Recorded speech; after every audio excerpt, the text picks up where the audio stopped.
Bienvenidos a Disco, donde vamos a hablar de la historia y debatir la discografía de Nirvana. En este tipo de videos puede haber errores porque muchas veces es un tal dijo esto otro, así que me pueden decir en los comentarios si digo una pavada muy pava. Habiendo dicho eso, comencemos.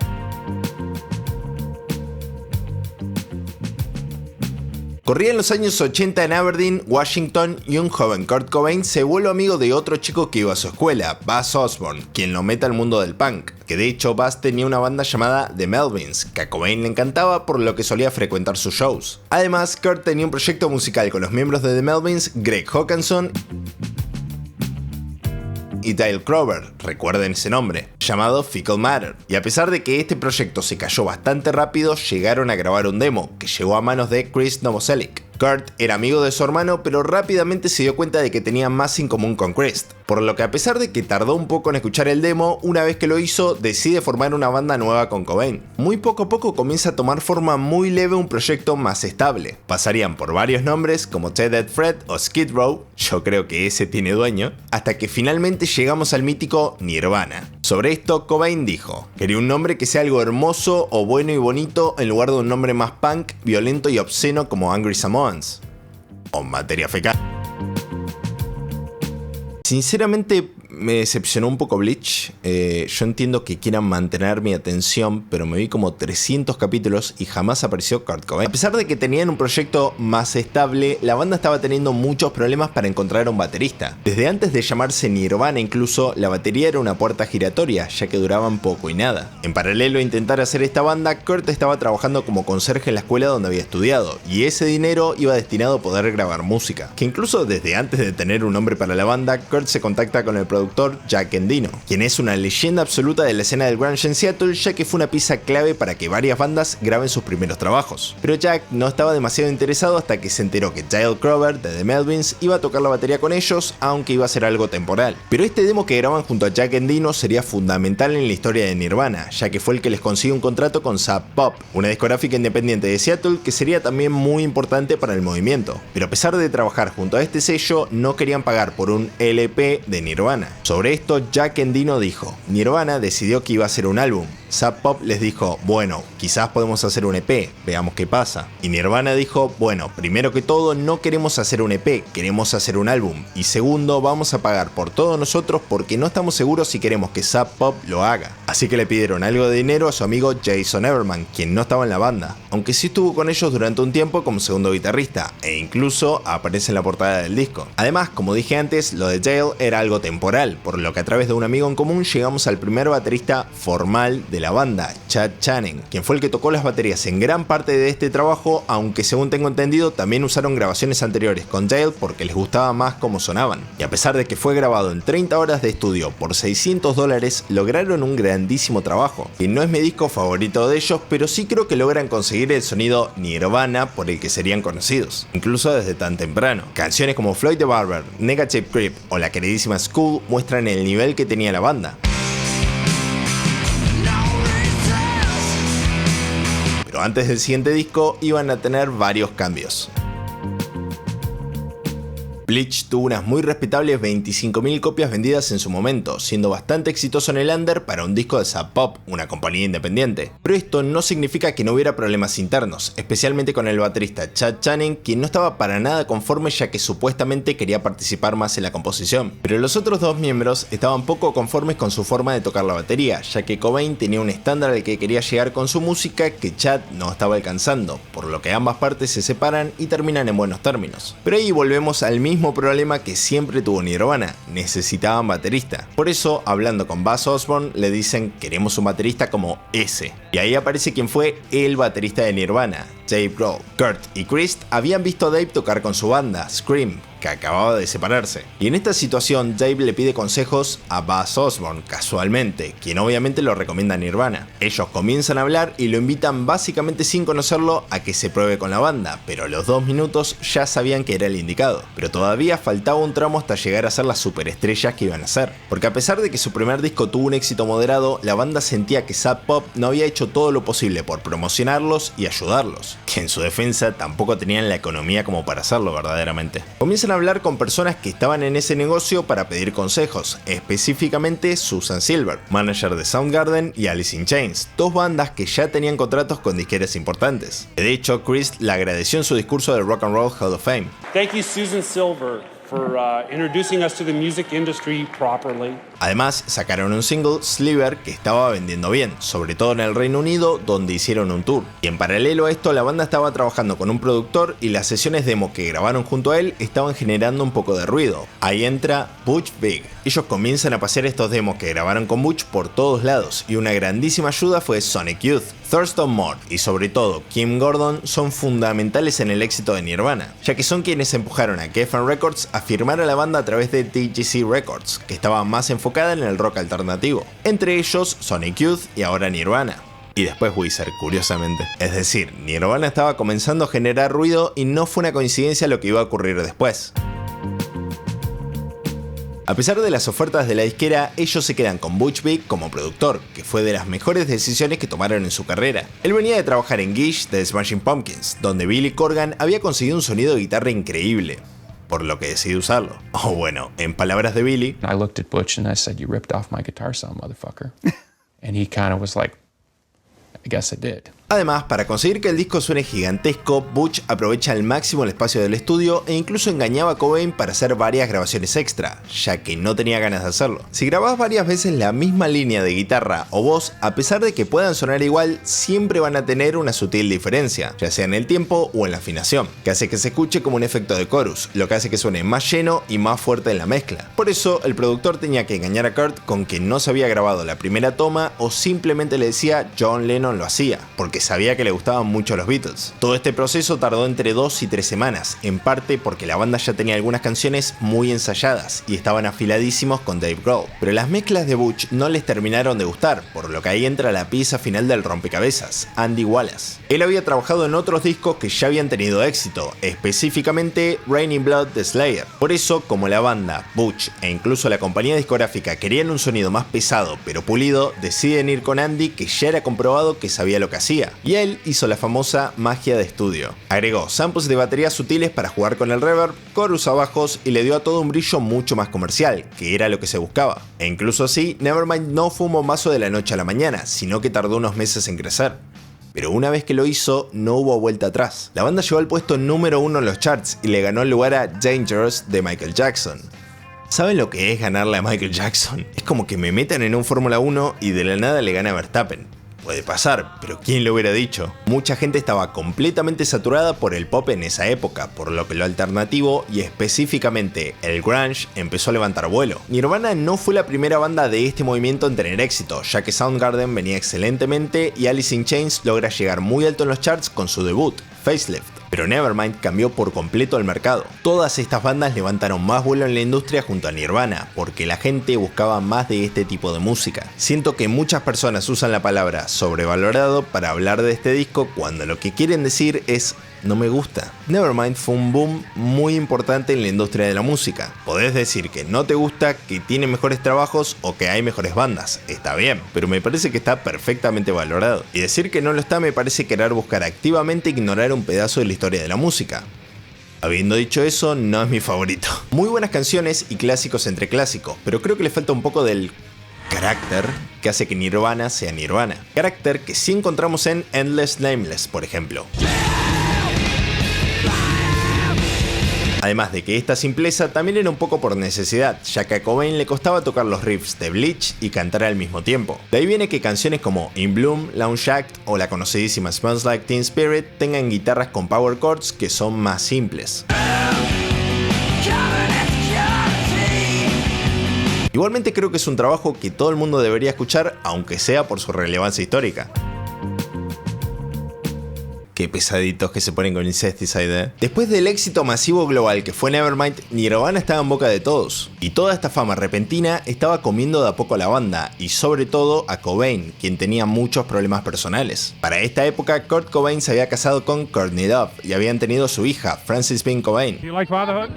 Vodka? Yes, I love vodka. Pero con ella llegaron muchísimas críticas por los problemas de adicción que ya tenían, diciendo que no eran capaces de criarla e incluso llegaron a decir que Courtney usó sustancias durante el embarazo. Además, Cobain estaba sufriendo dolor crónico de estómago por algo que no terminó de ser diagnosticado, pero poco a poco comenzó a meterse más de lleno en las sustancias, en parte para calmar ese dolor. Además de que por todo esto no iban a hacer otra gira por Estados Unidos ni estaban trabajando en nueva música verdaderamente, a pesar de los pedidos de la discográfica. Geffen quería aprovechar al máximo la relevancia que estaba teniendo la banda y buscaban sacar un disco para finales del 92, pero el plan estaba complicado dadas las circunstancias. Por eso le plantean a la banda sacar un álbum con B-sides y diferentes rarezas como canciones más demo para que la gente tenga más música de la banda hasta el siguiente trabajo, que verdaderamente tampoco tardaría mucho en llegar. Además de que supuestamente estaban dando vueltas versiones de poca calidad de demos y otras cosas similares de la banda en esa época, y acá podían salir con mejor calidad. Además de que perdían plata con las versiones pirata. Supuestamente Kurt acepta ya que le dan bastante control creativo, sobre todo con el arte de tapa que... muy bonito, sí. Él solía hacer distintas manualidades y sobre todo pintaba, que tenía mucho talento. Incluso se siente como si brillaran estas pinturas. Me pregunto si habrá usado algún tipo de barniz. Además, decide aprovechar las notas del álbum para escribir un mensaje hablando de todo lo que nombré antes. Sobre los ataques contra su esposa, sobre los que les decían vendidos y sobre los falsos fanáticos que no entendían lo que querían hacer con Nirvana. Este trabajo es una mezcla muy rara de canciones que fueron hechas entre el primer y el segundo álbum que funciona excelentemente, sobre todo como transición hacia el siguiente disco. Tiene temones como Been a Sun, Dive o la ya nombrada Sliver que entra en este trabajo. Si hablamos sobre discos compilación, este me parece de los mejores y definitivamente de los más queridos por los fanáticos, merecidísimamente. Y aparte está como 10 minutos sonando hasta que el loco se le cruza la idea de ¡ah, mi auto! El que sonó ayer y antes de ayer, sí, es mío. Gran disco, buenísimas canciones, bastante pesadito a los fanáticos. Incesticide no fue muy publicitado verdaderamente, ni por Geffen ni por la banda. Sacaron el video para Sliver a principios del 93, pero no mucho más. En parte porque la gente ya venía bastante saturada con Nirvana y no querían empeorar eso. Pero este disco plantó una idea en la cabeza de Cobain, tenían que volver a sus raíces. Nevermind fue un disco muy pulido que iba en contra de sus principios punk, y por eso tras su salida empezó a hablar no tan positivamente sobre este trabajo y a buscar otro sonido para el próximo disco más cercano a lo que verdaderamente quería para la banda en sus inicios. Empiezan a trabajar en lo que sería In Utero junto a Jack Endino, ya que van a grabar unos demos con él a finales del 92. Hacen 6 o 7 canciones y graban voces en una sola de ellas, pero ya tenían un esqueleto con el que trabajar. Como inspiración para el sonido, Kurt tenía algunos discos en mente, sobre todo Surfer Rosa de Pixies y Pod de The Breeders, que ambos trabajos estaban producidos por Steve Albini. Sobre esto, Chris Novoselic dijo: yo sé que a Kurt le gustaba la forma en que Nevermind sonaba. Eso fue solo una reacción a muchas cosas. Era una especie de reacción para conseguir a Albini. No queríamos ser unos vendidos, y Albini es conocido por tener integridad. Parecía tener sentido volver a nuestras raíces en lugar de hacer otro disco muy pulido. Pero incluso desde antes de recibir el llamado siquiera, a Steve ya se le estaban dando vuelta en el under por la simple idea de que pudiera llegar a trabajar con Nirvana en lugar de elegir bandas más pequeñas. Además, Steve Albini dijo que primero que todo tenía que escuchar a Nirvana porque no los conocía demasiado. Había escuchado alguna que otra canción, pero incluso después de escuchar sus discos no era fanático. Al igual que la compañía discográfica no era fanática de Albini, ya que básicamente les dijeron: diviértanse y graben lo que quieran, que después hacemos el disco de verdad. Por eso, Steve dijo que la banda se haga cargo de todo, estaba sugiriendo que hagan el disco ellos mismos usando su propio dinero. Les daría toda la asistencia posible, pero no iba a estar particularmente involucrado con la música, no iba a estar haciendo sugerencias musicales, iba a ser mi trabajo usual. Además, antes de que Steve les dé el ok para trabajar con ellos, les da una serie de pedidos, entre ellos, que le paguen una sola vez, sin regalías a futuro, ya que lo veía como algo inmoral, y lo más importante de todo, que no tenían que dejar que la compañía discográfica interfiera o meta mano en lo que ellos querían hacer. Ambas partes aceptan y deciden grabar todo en unos pocos días, ya que sentían que así debían grabarse los discos, que de hecho uno de los procesos que más tiempo llevó fue el de la mezcla, que duró más o menos 5 días. Mezcla que a la discográfica no le gustó nada. Poco a poco empezaron a sembrar la idea de que Steve había arruinado el disco y de que sonaba horrible y de que era imposible sacarlo en ese estado. I just got off the phone with Gary Gersh. He says he can't release the new Nirvana album and it's your fault. Would you like to comment? Más que posiblemente el responsable de esto fue Gary Gersh, un ejecutivo que trabajaba con la banda intentando meterle presión de parte de la disquera. que funcionó. A pesar del pedido de Steve, ellos dejan que el productor Scott Litt, conocido por trabajar con R.E.M., remezcle algunas canciones para que los singles sean más radio-friendly, específicamente All Apologies y Heart Shaped Box, ya que después de muchas discusiones, Steve les da el ok para que cambien lo que quieran de las grabaciones. Y a pesar de defenderlo y decir que era el único que podría haber producido este disco, Chris Novoselic dijo: "Sabes que teníamos que remezclar Heart Shaped Box, ¿no? Deberías haber escuchado la versión original de esa canción, el solo de guitarra tiene un efecto que sabotea toda la canción". Steve y Kurt estaban confabulados. Yo le diría a Kurt: "¿Por qué estás saboteando esta hermosa canción poniendo ese aborto horrible en el medio?". Y él diría: "Bueno, creo que suena genial". Ni siquiera me acuerdo cuáles eran sus argumentos. ¿Alguna declaración en contra de lo comercial en la radio o algo? ¿La estética popular del mainstream? No tengo idea. Supongo que al final conseguí lo que quería. Scott Litt fue una oportunidad para cambiar las cosas. Y sinceramente, estoy del lado de Steve yo, ¿eh? Es rarísimo el solo con ese efecto, pero creo que es lo que lo hace destacar. Definitivamente es mi disco favorito de la banda. Tienen temones y suenan exactamente como querían sonar. En su mayor parte. Además de que la gira de este disco es increíble. Algunos de mis conciertos favoritos, ni siquiera digo de la banda, sino en general, vienen de acá. Live and Loud es increíblemente icónico, y ni hablar del MTV Unplugged, del que vamos a hablar en un rato. Los ángeles que están como decoración, la Fender Mustang más usada por Cobain, las increíbles canciones, todo es excelente. Y cabe recalcar que en grandísima parte suenan tan bien porque en esta gira se suma como segundo guitarrista Pat Smear, que fue importantísimo tanto para esta etapa final de Nirvana como para el siguiente proyecto de Dave Grohl, Foo Fighters. Pero ahora toca hablar de la parte complicada de la historia. Kurt Cobain era una persona complicada. A pesar de lo que decía a veces, él quería que a la banda le vaya bien y que todos escuchen su música. Pero una vez que lo consigue, se da cuenta de que no estaba siendo feliz, que obviamente este es un tema muy complejo y muy largo. Pero por todo eso, sumado al abuso de sustancias, a las giras extensas y a tantas otras cosas, Kurt Cobain se quita la vida en abril de 1994. Pero a pesar de las tantas teorías conspirativas, Cobain venía muy mal en sus últimos meses de vida. De hecho, no era la primera vez que estuvo cerca de irse, ya que en marzo de ese mismo año tuvo que ser hospitalizado y estuvo en coma por tomar pastillas y alcohol en lo que fue catalogado como un intento de desvivirse. Me desmonetizan, viejo, pero al mismo tiempo he leído gente decir que lo desvivió Dave Grohl para formar Foo Fighters, así que... Pero incluso tras decir todo esto, nos queda todavía un trabajo del que tenemos que hablar de Nirvana. A finales de 1993, la banda decide cambiar bastante las cosas y hacen un MTV Unplugged, donde las bandas graban sus canciones en formato acústico. Nirvana era acústico.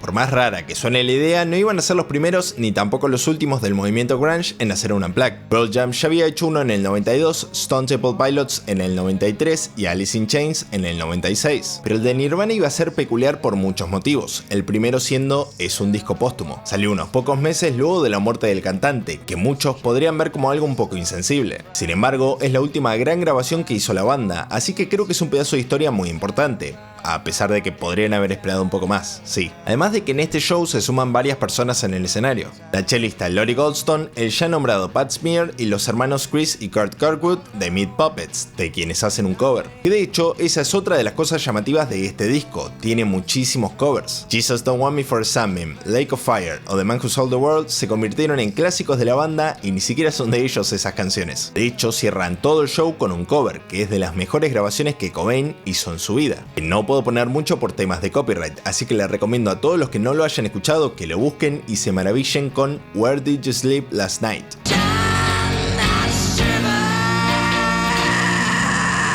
Kurt Cobain no era el cantante más técnico de su generación, pero tenía una voz increíble, a pesar de que tenía que destruirse la garganta para conseguirla. Se nota en la cara del tipo el esfuerzo sobrehumano que está haciendo para sonar así, es impresionante. De hecho, supuestamente la banda debatió salir de nuevo y hacer otra canción, pero Cobain dijo que era imposible que haga algo mejor que eso. Y así todo se sentía inseguro de cómo había sonado todo el espectáculo. Decidieron que iban a hacer todo en una sola toma y así fue, pero eso da lugar a imperfecciones, sobre las que no se sentía feliz. Es absolutamente perfecto y pulcro el show, no, pero creo que eso es parte de lo que hacía que Nirvana sea Nirvana. Es una grandísima grabación de la banda que creo que funciona muy bien como cierre de su discografía.